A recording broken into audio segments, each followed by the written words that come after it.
America's on-air TV show. And culinary expert. Be sure to tell Jim to introduce you to Copper Chef XL. So say there's this pizza delivery place.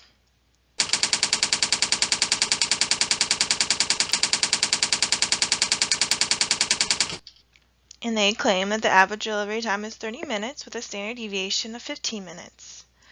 So they think they're pretty fast. But you kind of question this claim. And you think it's actually a lot longer than what they have claimed.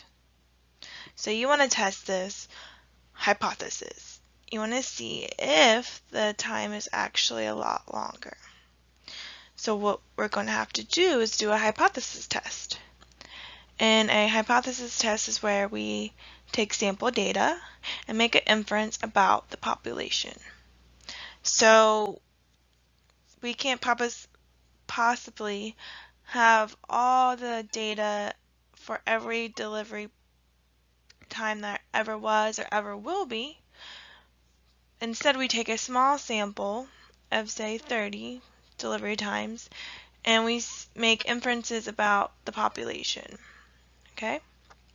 So we really want to know what the true population average is of every pizza delivery there ever was, never will be, but we can't possibly do that. So we take a sample, a small sample, out of the entire population, and what we do is we make statements about the population based on this small sample, and these statements are called inferences. So we could have a hypothesis such as this. We think the actual average is more like 40 minutes instead of 30 minutes, right? You might say, okay, if it's not 30 minutes, I think it actually takes longer. I think it's about 40 minutes. That's what it usually takes for them to get to my house, okay? Now, this kind of hypothesis is the wrong way to go about it, and I'll show you why in just a second.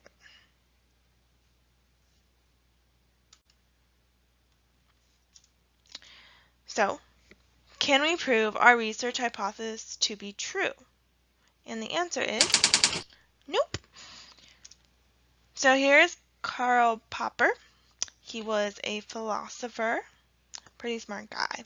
Okay, and here's a quote from him. Karl Popper said, "All swans are white. Cannot be proven true by any number of observations. A white swan." Here's a white swan. He says, "We might have failed to spot a black swan somewhere." So, right, we can't say that all swans are white. Out there might be a black swan hidden in this far away land. And we can't really prove that all swans are white. So we can't prove our hypothesis to be true. But he also said, but it can be shown false by a single authentic sighting of a black swan. Scientific theories of this universal form therefore can never be conclusively verified, so it may be possible to falsify them. So we can't prove that all swans are white, right? We would have to have every single swan that ever is or ever will be, and we never have that. We can't have every swan, right? We have to take a smaller sample of swans. But if we go and find a black swan, you only need one black swan to prove our hypothesis that all swans are white to be false. So he claims, or Karl Popper says, it's really important that theories can be falsified. Okay? So we kind of take this approach in hypothesis testing. We don't really prove our research hypothesis to be true. We kind of do it in a convoluted way, and we say this other hypothesis is false, or probably false, and therefore we have support for our research hypothesis. So it's a little convoluted, and hopefully I can help you understand the reasoning behind this, okay?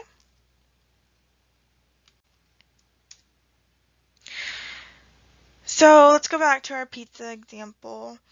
say, we're trying to say that the actual delivery time is about 40 minutes, okay? So we take a sample of 30 delivery times, and we have these 30 pizzas, okay? And say the sample average is about 43 minutes, okay? Or it's 43 minutes. So what does this prove? Well, really nothing, to be honest, but does it prove the average time is exactly 40 minutes? No. Well, first off, the average is not 40 minutes. It was 43 minutes. And second, even if it was, that could have happened randomly due to sampling error. So, I mean, all we know, the real population mean of all the pizza delivery times ever, was really 30 minutes. But somehow, we got a sample mean of 40 minutes. So maybe we just got a really slow driver, or there was a traffic, and we sampled during traffic times or whatever, and it just made the mean a lot higher. So we can't really be sure that it's exactly 40 minutes. And it was 43 minutes in the first place. So how do we even know if it's 40? If it's close to 40, it could be 41, it could be 42, 43, 45, it could be 35, it could be something around 40, but we won't really ever know because this hypothesis is so specific. It's really hard to prove it to be true, to be exactly 40 minutes. That's one of the problems. It's so specific. How are we supposed to prove this without having all the population of delivery times that there ever were? And second, the sampling error makes it hard to really know what the actual mean is. So here is different samples of 30 pizzas. So say in the first one we have 30 delivery times and we have a sample or a sample average of 41. And then we do this again, and our second sample average for these 30 pizza delivery times is 41.5. And then we do it again and we get 40. And we do it again and we get 44.3. And then we do it again, we get 43.7, and we do it again, we get 41.2. So you can see that every time we take a new sample, the sample mean is going to vary just a little bit, or at least a little bit, and that's just due to chance. It's just what times do we pick. The sample average is going to deviate from the population average. So even if the population average is 40 minutes, it's going to deviate from this population average. The sample averages are going to deviate from the population average because it's just a different sample every time. And we don't know the population average, right? We don't know what it really is. That's why we're collecting data. We don't know if it's actually 40.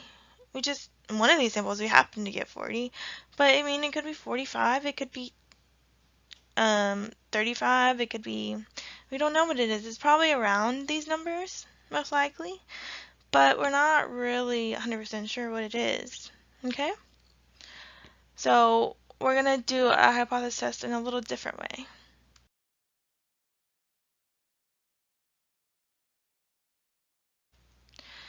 So the only way to prove a hypothesis to be true is to have the entire population of delivery times that there ever was and ever will be.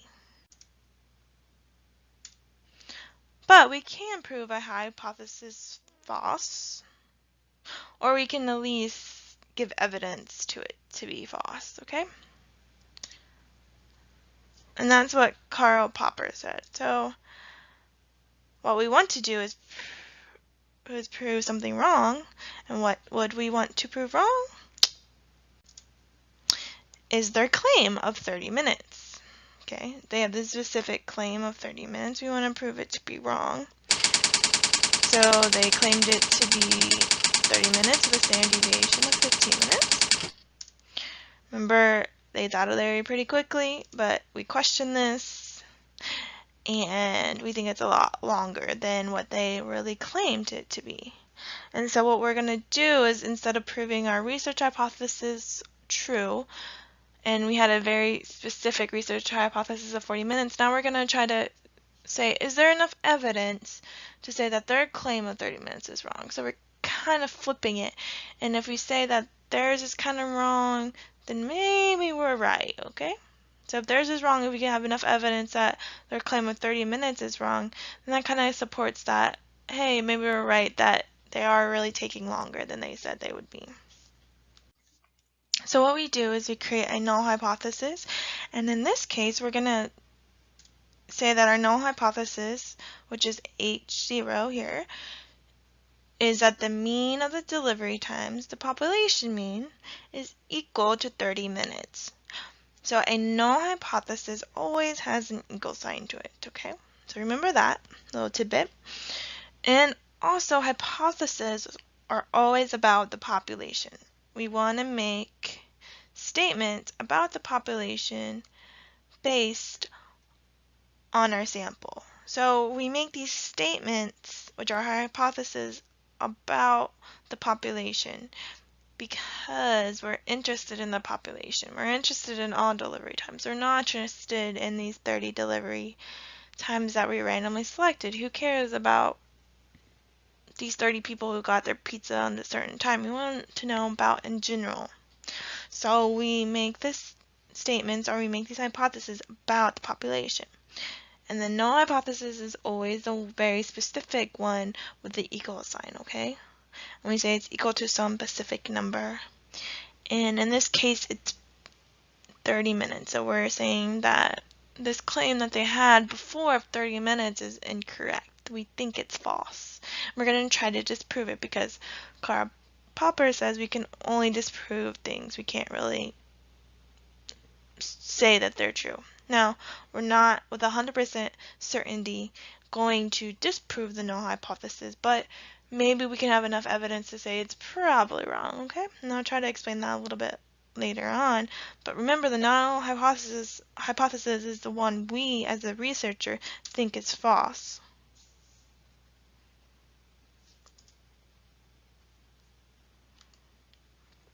Okay, so it's the one that we think is false.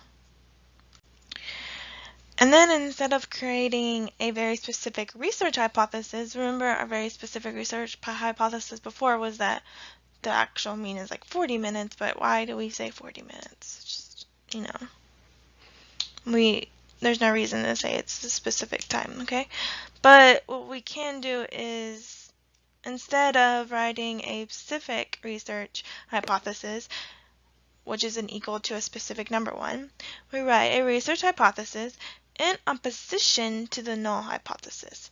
If we find evidence to reject the claim of the null, we say we have support for the research hypothesis, which is also called the alternative hypothesis. There's 3 options to a research hypothesis. We can either have a less than sign, a greater than sign, or a not equal to sign. So here's the first one. Do we think, as a researcher or as that concerned customer, do we think that the population average is less than 30 minutes? Do we think it's greater than 30 minutes? Or we just think it's different, okay? So a less than sign would mean that we're concerned that it's less than 30 minutes. We're getting our pizza really quickly. And as a customer, we're probably not going to care about that, okay? If it's less than 30 minutes, then who gives a crap, alright? Unless you're, you know, getting bad pizza. But that's a different story. But in this story, we're thinking that in this scenario, we are thinking it's really taking longer. It's taking about more than 40 minutes, and we think their claim of 30 minutes is just wrong because we think it's greater than. And then the not equal to would mean that we just think it's different. It could be either less than or greater than. We don't really know, but we just think it's different, okay? And so for this example, this scenario, we're going to pick the middle one here, okay?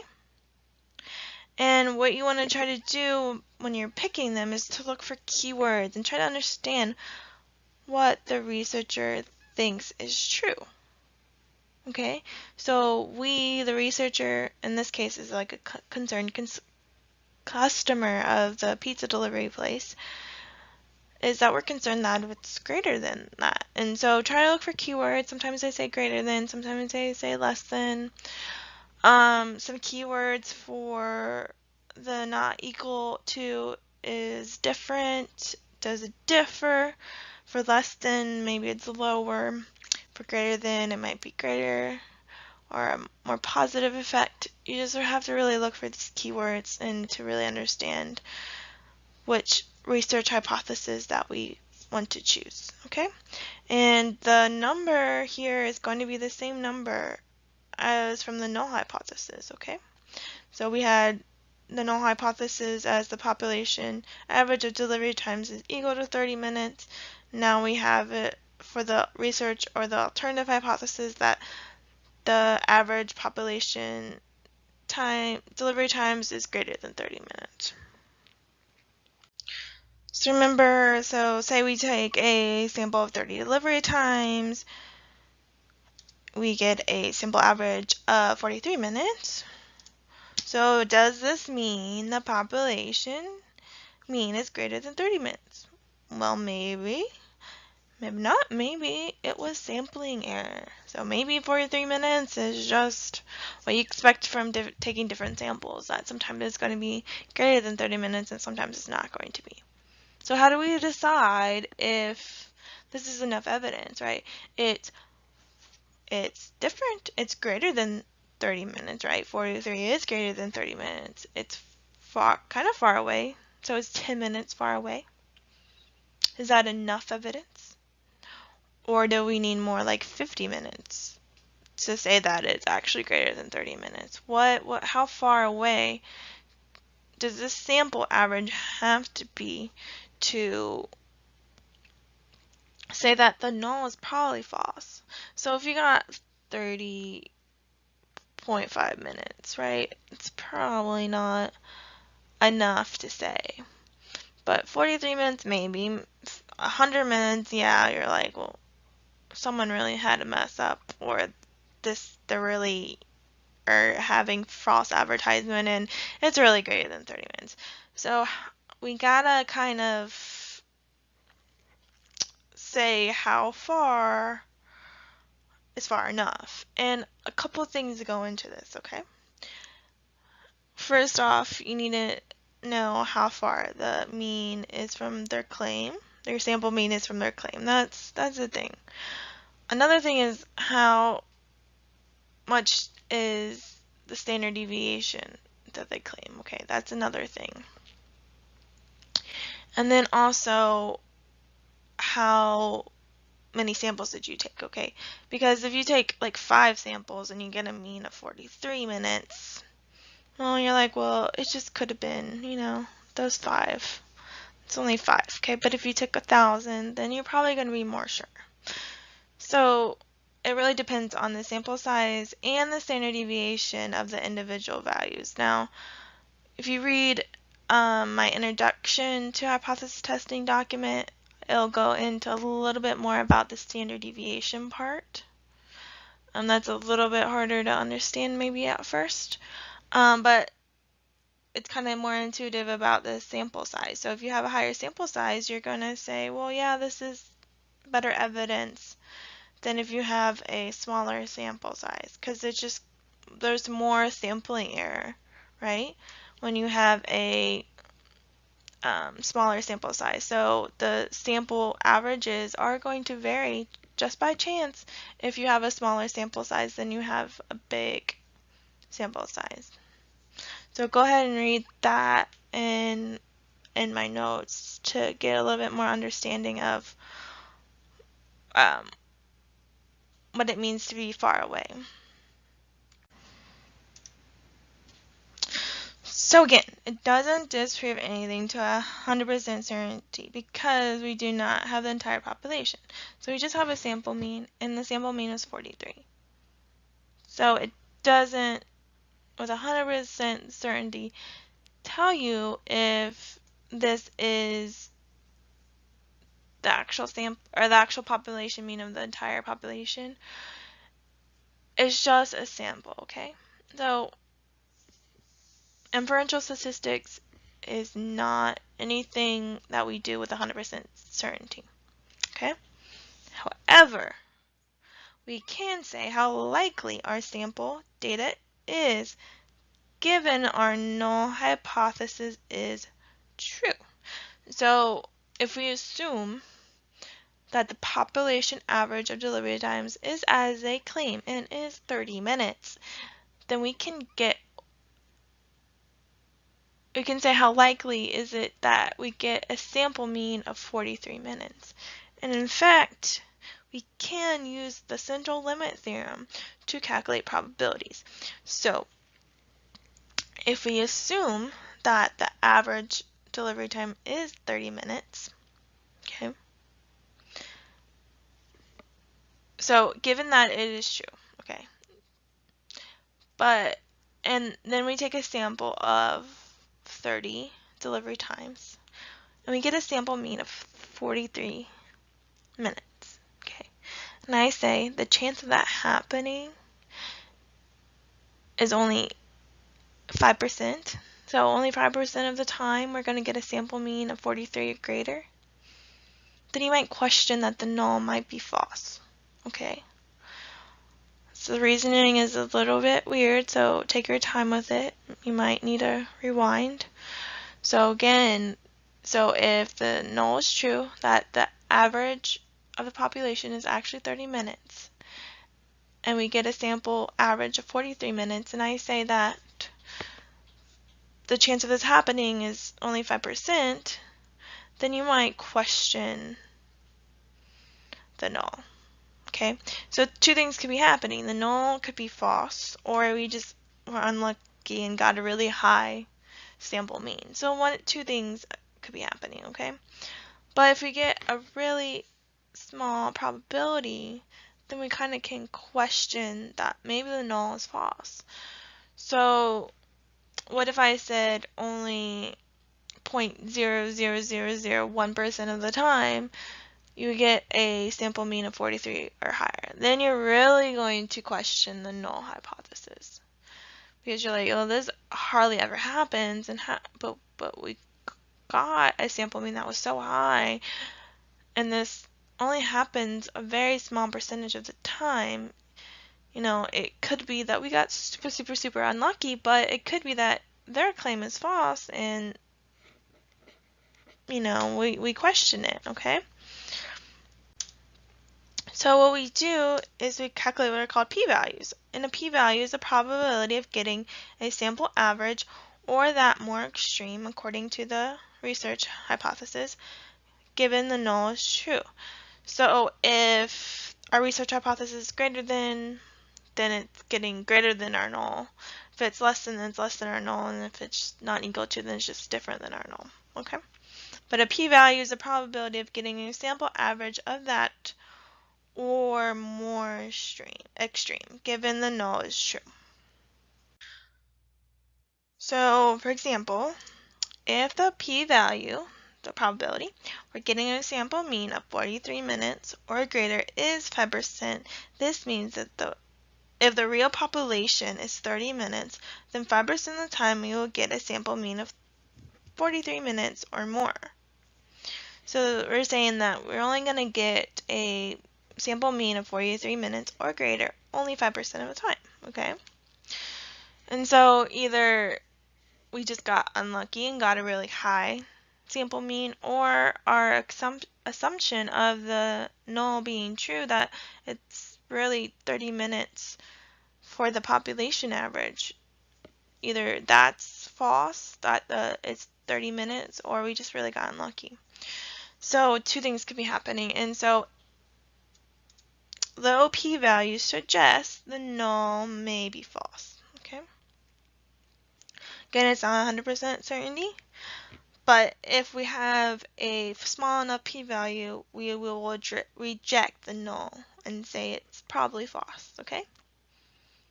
I know this is all very convoluted, but this is statistics.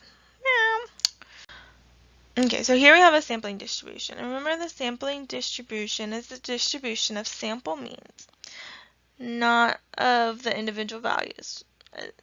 A distribution of individual values is the population distribution, if it has every value in it. But if we know that the central limit theorem is true, we'll have a normal distribution. So here we have a normal distribution. And what we do is we put the mean from the null in the center here. So our null hypothesis was that the population average is 30 minutes, so we put that in the middle. Okay? And say we get a sample average of 31. Okay, so it's somewhere right there. Now, how far away 31 is from 30, how far we expect that to be, so 31 might be far for a sample size of 1,000,000, right? Because we should be pretty accurate about the population average when we have like 1,000,000 samples, okay? Or 1,000,000 delivery times, I mean. But if you only have 5, 31's really not that far away, okay? Or it just really depends, okay? And it also depends what they claim their standard deviation to be. Again, you should try to read about this in my notes. Okay, so if we have something that is what we consider close, so we're going to consider 31 close to 30, then we're going to have a high p-value or a high probability. But let's say we have 43, which is further away, and we say we consider this far, we're going to have a low probability. And if we have a low probability, we're going to reject the null, okay? If we have a high probability, we're going to fail to reject the null. We also want to consider which side. So if we have a small probability, but it's like on the left side, we don't care, but we're only concerned with the right side in this example because we're only concerned when the average is higher than 30 minutes, right? Because we want our pizza fast. So this is what's called a one-tail test, when we have a less than or greater than, and a two-tail test is when we have a not equal to sign, okay? So here we have examples. So when we are concerned about both sides, we have a two-tailed test in A. When we're concerned only about the left side, that's a one-tailed test. And when we're only concerned about the right side, that's a one-tailed test as well. So here, if our research hypothesis is not equal to, that would be A. If it's less than, that would be B. And if it's greater than, that would be C. And both B and C are one-tailed tests, and A is called a two-tailed test, okay? So you gotta be concerned about that. And when you have a two-tailed test, you actually double your p-value, okay?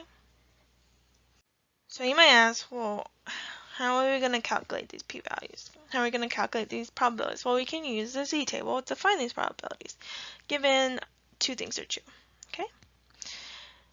And here's the two things. The first thing is we want a random sample. And a random sample is literally that you had all the population times in a hat or something like that, and you randomly picked from it, okay? So everyone, or every single population time, delivery time in the population has an equal chance of being selected. But this isn't going to happen most of the time or ever, okay? So we kind of just hope that we have an unbiased sample. So example of a biased sample would be that we only take delivery times and traffic, okay, when it's traffic hour, okay? So yeah, our times are probably going to be higher when there's traffic because, well, there's nothing really they can do about it during traffic. But if you get a more diverse sample and you sample throughout the day and not just at traffic hour, that would be more of an unbiased sample. So you just want to make sure that your sample is kind of reasonably unbiased, right? There's no clear bias that you have. You want to make it as random as possible, but it's not ever truly going to be random. Random again means that each time has an equal chance of being chosen, and you just randomly do it, okay? It's not going to happen. If you have a random sample, if you could, then your p-values will be more exact. And the more unbiased your sample is, the less accurate your p-values are going to be. So you try to get it to be as random as possible so your p-values are more accurate, but that's never going to really happen to 100%, so you're not going to have a 100% random sample, but you try to make it as unbiased as possible.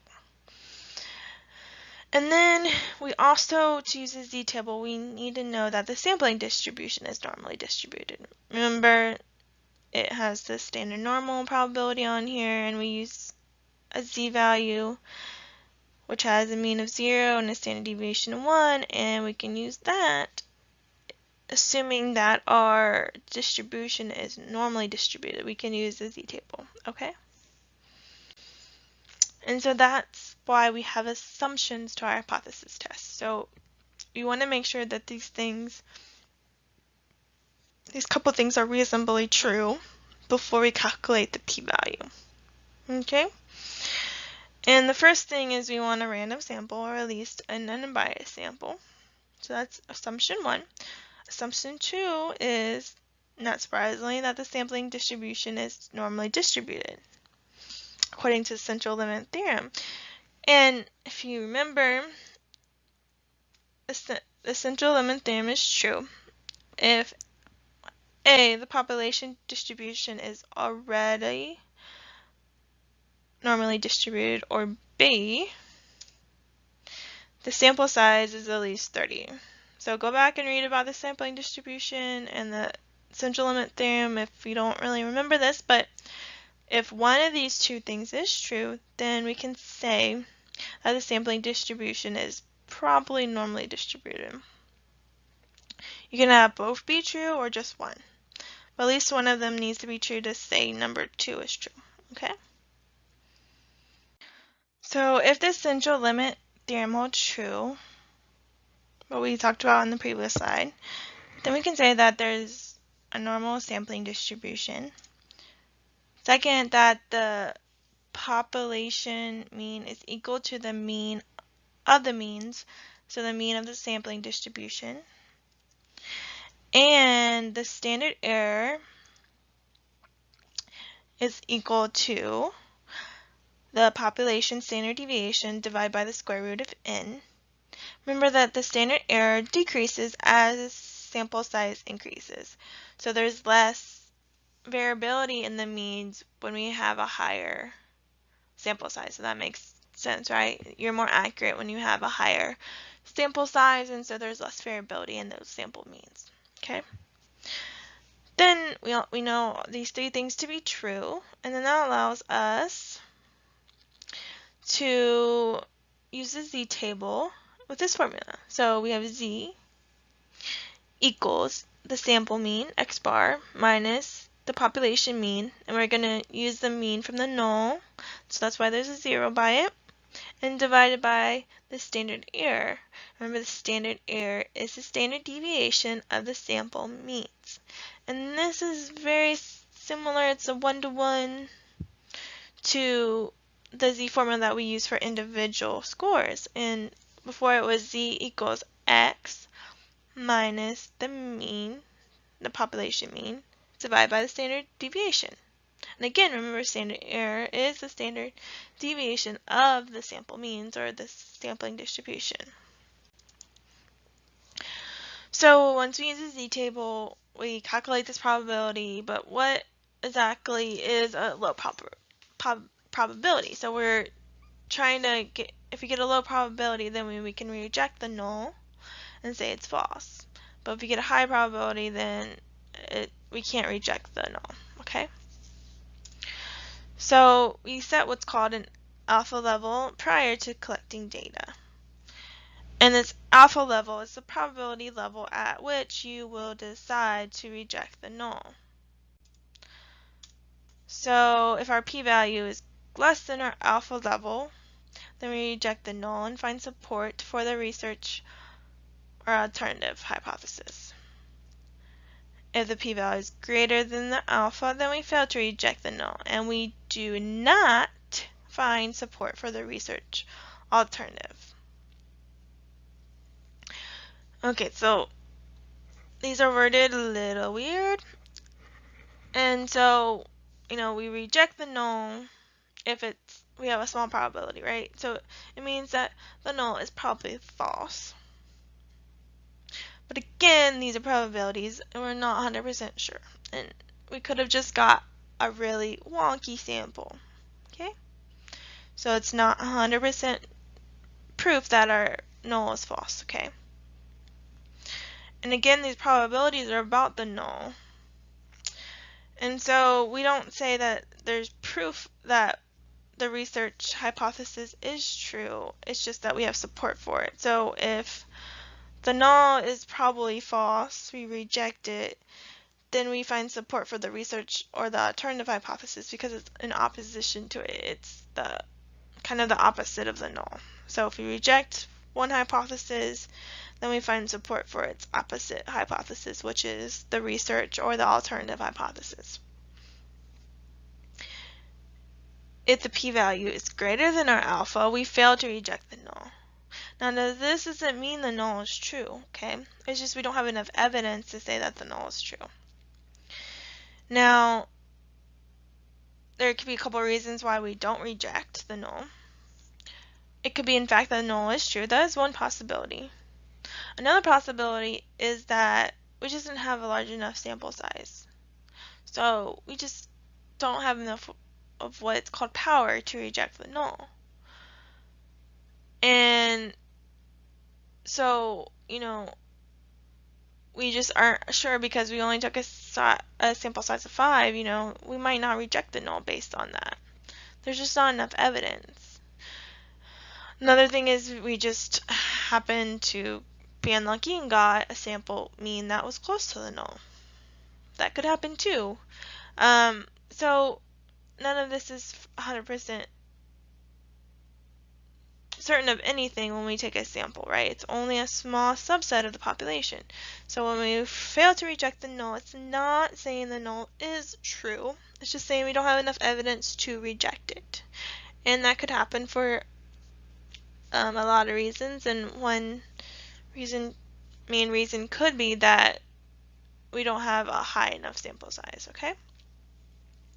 So if we don't reject the null, we're not saying the null is true, but we're not saying it's false either. So we're not saying either way, so we can't say that the alternative or the research hypothesis is probably true.